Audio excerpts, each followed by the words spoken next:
जय जय जगन्नाथ नमस्कार। जेना विजन अपराह्न खबर को आपण को करुछि स्वागतम।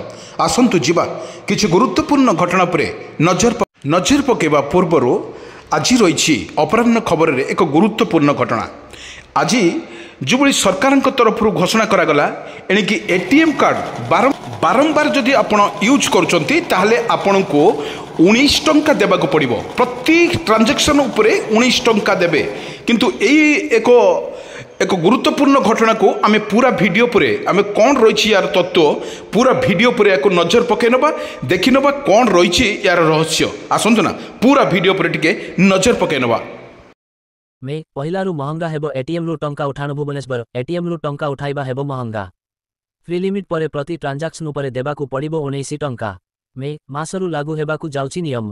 अन्य बैंकरू उठाण पाई थिबा फ्री लिमिट परे प्रति आर्थिक कारबार रे अतिरिक्त 2 टंका को मिसाई 19 टंका गणिबे ग्राहक। सेहीपरि एटीएम रे बैलेंस चेक पाई एणिकी 6 टंका बदल रे कटिबो 7 टंका। एनपीसीआई सुपारिश क्रमे एटीएम इंटरचेंज फी वृद्धि को आरबीआई अनुमोदन परे एहाकू नै ग्राहकंक मध्यरे असंतोष बढ़ुछि। जदि बारंबार एटीएम रु टंका उठाउछंती तेबे सजाग होई जांतु। नहेले मे पहिलारू एथिपाई गणिबाकू पड़िपारे अधिक अर्थ। मे रु निज अकाउंट थिबा बैंकर एटीएम व्यतीत अन्य बैंकर एटीएम रु मासकू 5 थर फ्री उठाण सीमा बाद प्रतिथर टंका उठाण पाई ग्राहकंकू देबाकू पड़िबो 19 टंका। पूर्वरू एहा 17 टंका रहिथिला। सेहीपरि एटीएम जरिया बैलेंस चेक बा मिनी स्टेटमेंट भली अननगद कारबार पाई पूर्वरू 6 टंका कटुथिबा बेले एणिकी 7 टंका देबाकू पड़िबो। पूर्वतन आरबीआई अधिकारी मतरे 2021 जून परठारू एटीएम इंटरचेंज फी बढ़िनी। एपटे एटीएम सेवा जोगाण सह एहार रक्षणाबेक्षण खर्च ढेर बढ़ी।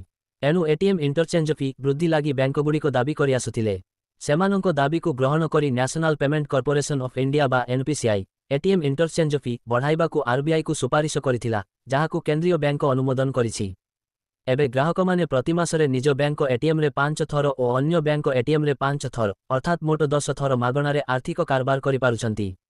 एहापरे सेमानंकू प्रति कारबार पाई गणिबाकू पड़ुछि अतिरिक्त देय। एभली क्षेत्र रे एटीएम इंटरचेंज फी रे वृद्धि ग्राहकंकू कैशलेस ट्रांजैक्शन आड़कू आकृष्ट करि पारे बोली मत देलेनी बैंकर। ए गुरुत्वपूर्ण घटना पर टिके ध्यान दियंतु दर्शक बंधु। जदि आम पैसा आमे मध्य उठेबा एठरू दबा 19 टंका भाविले तो ये केते दूर जुक्ति तर्क एवं यही एक निष्पत्ति को एक गुरुत्वपूर्ण नहीं आरबीआई। किंतु आमे एठी आमको निज प्रश्न आमे करबा दरकार। आमे पैसा रखिबा अकाउंट रे आमे जतिकाले पैसा उठेबा एटीएम रु ताहले आमको प्रति ट्रांजैक्शन रु 19 टंका देबाको पड़िबो। ताले एटा कोन एटा को माने कोन को समस्या देखा जाइछि वर्तमान ग्राहक मानक मध्यरे एटीएम ग्राहक मानक मध्यरे देखा जाइछि। वर्तमान देखा जाइछि ऑल ओडिशा रे एवं भारत रे एभली एक चिंताधारा को जो माने एको देइचंती एको प्रस्ताव देइचंती ताहाटे जो केते जुक्ति तर्क।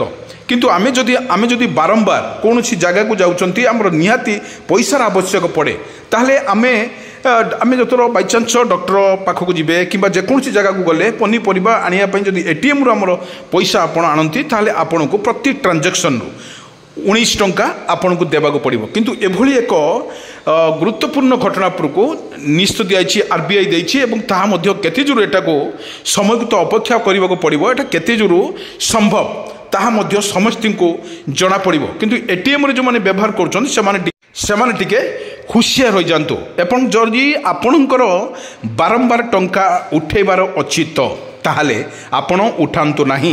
आपणकर आवश्यक अनुसार आपण एटीएम रु पैसा उठंतु ताहले आपण को चार्ज पड़िबो नाही।